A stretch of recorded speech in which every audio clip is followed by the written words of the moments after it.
अब हम बात कर रहे हैं ग्रेट टीम बनाने के बारे में। ग्रेट टीम कैसे बनती है, एक ग्रेट टीम जो है उसमें क्या क्या खासियत होना चाहिए, उसका स्टेप वन क्या है ग्रेट टीम बनाने का, हम उस पर बात करने वाले हैं। इसको एक एग्जांपल से समझेंगे तो आपको ज्यादा क्लैरिटी मिलेगी। रेडी है?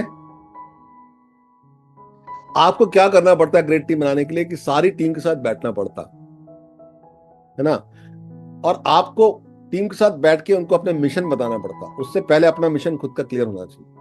मैं आप लोगों से एक सवाल करता हूं, हमारी भारतीय टीम को वर्ल्ड कप लेकर आना है 2020 में, तो उसके पहले क्या हमारी टीम के कैप्टन ने ये कहा होगा, अरे यार आ जाएगा वर्ल्ड कप, कोई बड़ी चीज है, एक काम करो अभी तो आराम करो, खाओ पियो ऐश करो, जब मैच का टाइम आएगा देखेंगे। काय की नेट प्रैक्टिस, काय की एक्सरसाइज, काय की मीटिंग, कुछ नहीं। और मैच के टाइम कपड़े वपड़े पहन के आ गए खेलने के लिए, ऐसा किया होगा क्या?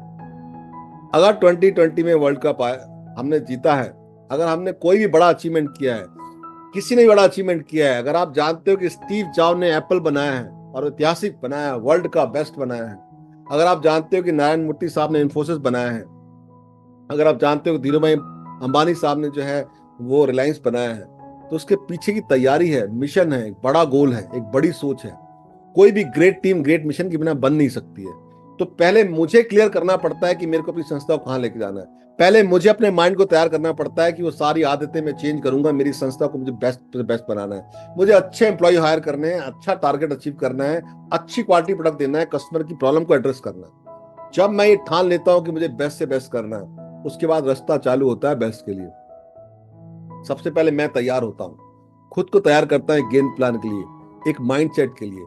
उसके बाद सारी टीम को बिठाता हूँ, जितने भी लोग मेरी टीम में हैं, और उसको मैं बोलता हूँ कि देखिए हमारी संस्था जो है ना बिजनेस मेकिंग मशीन है, इसका टर्नओवर अब तक ऐसा था, अब तक ऐसा काम चलता रहा और ऐसा हमने चलाया भी। लेकिन आज के बाद मैंने बत्रा सर का सेशन अटेंड कर लिया है, ये मत बोलिएगा मजाक में बोल रहा हूँ। आज के बाद मैं समझ गया हूं कि मुझे मेरी संस्था को बड़ा करना है, तो मुझे एक खास तरीका अपनाना पड़ेगा। और आज से मैंने जो है ठान लिया है कि मैं अपनी संस्था में इस तरह के काम करूंगा। अब ये वर्जन 2 जा रहा है हमारी संस्था का। आज तक जो हुआ चलाया, जो अब तक हुआ उससे में कोई फर्क नहीं पड़ता, जो अब तक नहीं हुआ वो अब होगा, जो मैं चाहूंगा वो सब होगा, जो हम चाहेंगे वो सब होगा। तो आपको डिक्लेयर करना पड़ेगा सबको कि आज के बाद हमारी कार्य संस्कृति बदल रही है, आज के बाद हम नए बिजनेस की तरफ जा रहे हैं, नए तरीके की रणनीति को अपना रहे हैं। तो नए लोगों को लेकर आइए, उन्हें सिखाइए, पुराने लोगों को लेकर आइए, उनको सिखाइए, और उन्हें बताइए कि हम कैसे एक नए उस पर लेकर जा रहे हैं, एक नई दिशा में लेकर जा रहे हैं अपने बिजनेस को। देखिए रवि सर, आप लीगल एक्शन पे बार बार बात कर रहे हैं, मैं इसको अभी अभी एक्सप्लेन करता हूं। एक्चुअली मैं ग्रेट टीम को बताने के बाद उसी पे आने वाला था। रवि सर कह रहे हैं कि अगर आप अपने कर्मचारी को इतना सब ट्रेंड करते हैं और इतनी सब सुविधाएं देते हैं जो वो चाह रहे दे रहे हैं, उसके बाद अगर वो आपके बिजनेस में लगातार ठीक से काम नहीं करते, छुट्टी करते हैं, गलत तरीके से पेश आते हैं, और जब आप निकाल देते हो तो आपके ऊपर लीगल एक्शन कर देंगे, लेबर कोर्ट में चले जाएंगे, तो क्या करेंगे? यही क्वेश्चन है ना आपका। लेबर कोर्ट में जाएंगे तो फिर आप क्या करेंगे? एक्चुअली मैं आपको बताता हूं मिस्टर रवि, आप परेशान मत होइए, समझिए। मैंने कहा था क्वेश्चन को हम एंड में लेंगे, लेकिन मैं यहाँ पर क्लियर करता हूं आपको कि जो भी डर हमको बिजनेस में लेकर डर से बाहर निकलना है। ये जितने भी डर हैं ये हमें आगे बढ़ने से रोकते हैं। यही हमारे बिलीव्स हैं, उसको बोलते हैं लिमिटिंग बिलीव्स, जो हमें आगे बढ़ने से रोकते हैं। अगर आपने अपनी संस्था में कागजी कार्रवाई अच्छे से की है, आपने ऑफर लेटर दिया है उसको टाइम से, आपने उसको जो असेट दिया उसका एग्रीमेंट किया है, आपने वो सारी लीगल फॉर्मेलिटीज पूरी की, उनके डॉक्यूमेंट रखे हुए हैं, और आपके अगर संस्था में कोई आता है उसका हाजिर रजिस्टर या उसका कोई अटेंडेंस मेंटेन करते हैं आप, उसके बाद कोई लेबर कोर्ट में जाता है, आप उसको सही टाइम पे पैसा दे रहे हैं और आपके पास उसका रिकॉर्ड मेंटेन है कि सैलरी इस डेट को दी है आपने। अगर कोई एम्प्लॉय आपका लेबर कोर्ट में जाता है और आपको पर एक्शन लेता है कि आपने हमको निकाल दिया बिना बताए, तो आप जो लेबर का जो जज है ना उसके सामने बैठिए, उसको बोलिए देखिए जज साहब, ये हमने ऑफर लेटर दिया था इनको, ये ज्वाइनिंग लेटर है इनका, ये देखिए हम इनको जो है इस डेट को टाइम पे पेमेंट करते हैं, ये देखिए इसका हाजिर रजिस्टर देखिए साहब, इतने दिन तक ये आया ही नहीं हमारे पास में, ये देखिए 3-4 लेटर रिमाइंडर के इनके गए, लेटर की कॉपी दिखाइए आप। अगर आप लीगली मजबूत रहेंगे तो दुनिया की कोई ताकत आपको हरा नहीं सकती। सिर्फ ये डर निकाल दीजिए, चाहे कोई कोर्ट हो चाहे कोई जगह हो, अगर आप अपना काम पक्के में कर रहे हैं, अच्छे से कर रहे हैं, तो कोई रोक नहीं सकता है। मैंने आपको बताया बैंकों की ब्रांचें गांव गांव में कैश लेकर लोग 10-10 लाख रुपए की डील कर रहे हैं, 1 करोड़ की डील कर रहे हैं, कभी कोई दिक्कत नहीं होती है। हर संस्था जो बड़ी है गांव गांव में, छोटे छोटे शहरों में काम करती है, हर तरह के लोगों से काम कराती है। अगर वो लीगल पॉइंट से डरने लगेंगे तो कभी बड़ा काम नहीं करेंगे। होते हैं कोर्ट केस, लेकिन उनके पास फॉर्मेलिटी, अपनी डॉक्यूमेंट्री एविडेंस मजबूत रहते हैं, इसलिए वो अच्छे से हैंडल कर पाते हैं। क्या आपको जवाब मिल गया? हम अगर पक्के रहेंगे तो ठीक से काम हो पाएगा। तो हम यहाँ बात कर रहे थे ग्रेट टीम के बारे में। ग्रेट टीम जो है तब बनती है जब हम अपने आप को ग्रेट मानते हैं, जब हम अपने एक ग्रेट मिशन बनाते हैं, और ग्रेट मिशन के लिए, एक बड़ा काम करने के लिए, एक बड़ी जीत के लिए एक बड़ा उद्देश्य सामने रखते हैं कि आज से हमारी संस्था जो है 10 साल बाद कहाँ पर होगी, 15 साल बाद कहाँ होगी, 20 साल बाद कहाँ होगी। जब हम बड़ा गोल रखते हैं अपना, तो हमारे छोटे छोटे डर खत्म हो जाते हैं, छोटी छोटी रुकावटें हमें रोकती नहीं है। अगर हमको रोज का एक एक दिन का 1 लाख रोज कमाना है, 2 लाख रोज का कमाना है, तो कोई अगर आता और बोलता चलो घूमने चलते हैं, टाइम वेस्ट करते हैं, तो हम उसको बोलते हैं नहीं भैया, हम एक मिशन में हैं, 3 लाख रुपए पर डे वाले, हम क्या 3 लाख फाड़ के फेंक दें तुम्हारे छोटे से बात के लिए? अगर मिशन बड़ा होगा तो आपका माइंड उस तरह से काम करेगा। जितना बड़ा मिशन उतना बड़ा काम। तो इसलिए आपको तैयारी करनी पड़ेगी, अपनी टीम में ऐसे लोग डालने पड़ेंगे और उनको वैसा समझाना पड़ेगा।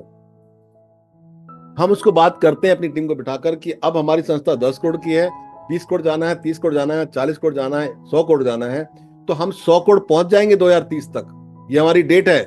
हम ये प्रोडक्ट बढ़ा देंगे, ये सर्विसेज बढ़ा देंगे, और हम 29 तक जो है 80 करोड़ के आसपास होंगे। हम 28 और 27 तक हमारी 50 करोड़ से ऊपर निकल चुकी होगी सेल।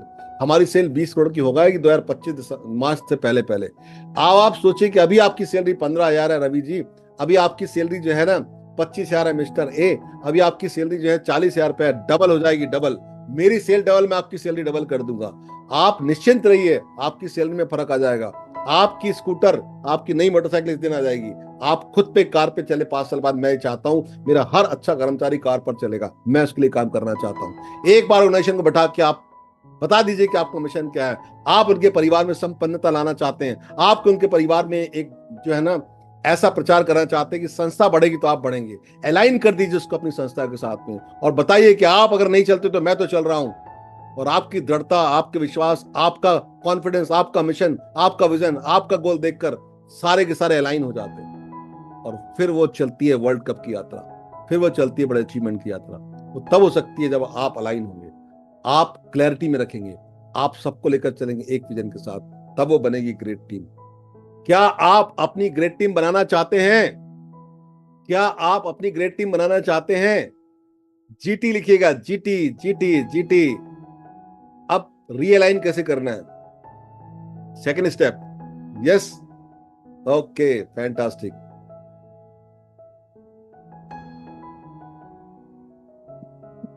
देखिए, ज्यादातर व्यापारियों के कोई कॉमन गोल होते नहीं।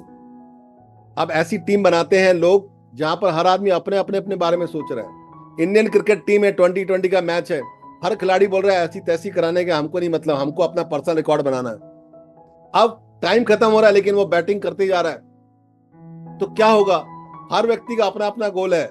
हमें मतलब नहीं संस्था से, मतलब नहीं सेठ जी से, तो अपने अपने गोल पे जाएंगे तो कहीं नहीं पहुंच पाएंगे। अगर सब लोग अलाइन तब होंगे जब सबका गोल होगा कि यार भारत के लिए खेलना, इंडिया के लिए खेलना। अगर हम अपने देश भारत के लिए खेल रहे हैं तो हमें यहाँ कॉम्प्रोमाइज करना है। ये व्यक्ति पसंद नहीं है, हमें फिर भी एडजस्ट करना है इसके साथ में।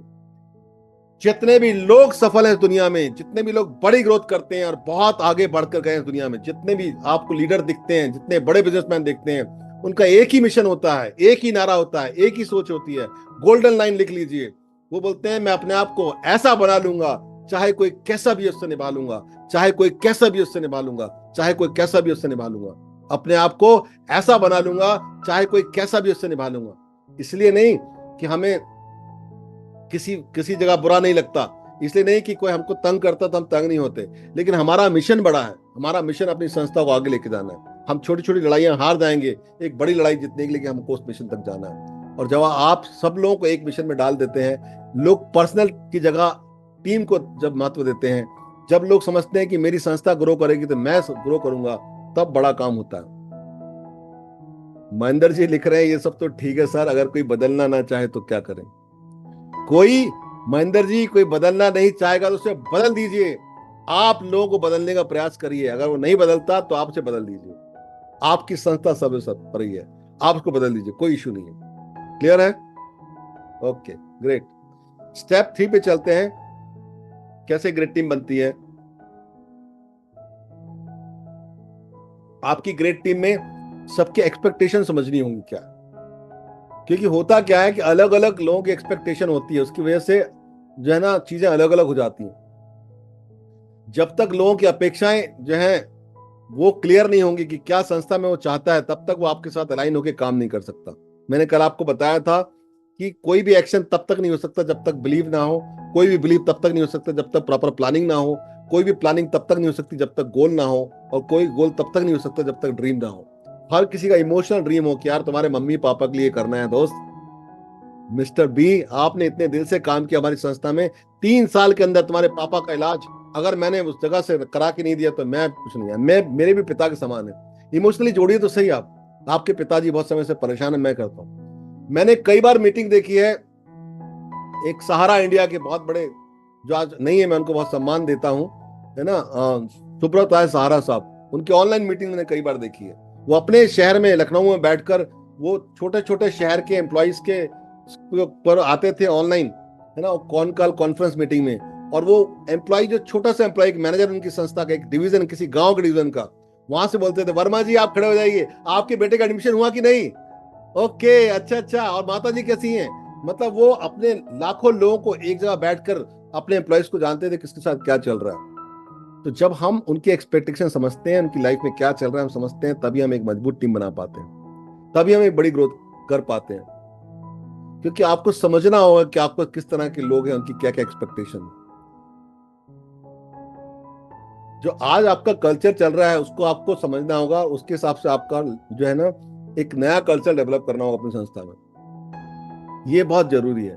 जब सबके लोग गोल स्पष्ट हो जाते हैं और उनके जब हम उनके जो कंसर्न है उसको जान लेते हैं, तो उसमें फिर संस्था में फ्रस्ट्रेशन नहीं होता, प्रेरणा की कमी नहीं होती, सब लोग एक धारा से प्रेरित होकर चल रहे होते हैं। तब जाके हम बनाते हैं ऐसी टीम। क्योंकि आपकी संस्था में अगर मान लीजिए कोई काम बिगाड़ने वाला है, एक ऐसा अंडर परफॉर्मर व्यक्ति है जो मिस्टर सी है, ना काम जानता है ना काम करता है, अब उसको आप तनख्वाह दे रहे हो पूरी, और ऐसे बैठ के आराम से काम कर रहा है, अब उसके साथ के एम्प्लॉय तो देख रहे हैं ना, तो मिस्टर सी काम नहीं करते, निकम्मे आदमी है, और मिस्टर बी अच्छे से काम कर रहे हैं। तो अब क्या होगा कि जब बार बार सी और डी बैठ के गप्पे मारेंगे और बोलेंगे छोड़ो ना क्या फर्क पड़ता, तनख्वाह तो मिल रही है, तो ए और बी फिर काम नहीं करेगी, उनके लिए प्रेरणा नहीं रहेगी। तो आपको या तो सी को निकालना पड़ेगा और डी को इंप्रूव करना पड़ेगा, या फिर आप ये समझो कि आपकी संस्था जो है उसमें कोई परफॉर्म नहीं करेगा। ये जिम्मेदारी आपकी है। लोगों को काम नहीं देना, लोगों से काम नहीं लेना, ये हमारी जिम्मेदारी है। और बहुत घातक हो जाती है संस्था जब हम लोगों को बिना काम किए पैसा देते हैं, तो जो काम करने वाला निकम्मा हो जाता है। इसलिए बहुत जरूरी है कि हमारी संस्था में परफॉर्मेंस के आधार पर पैसा दिया जाए। ये बात जब क्लियर हो जाती है तब जी जी आप स्क्रीनशॉट ले सकते हैं। यस,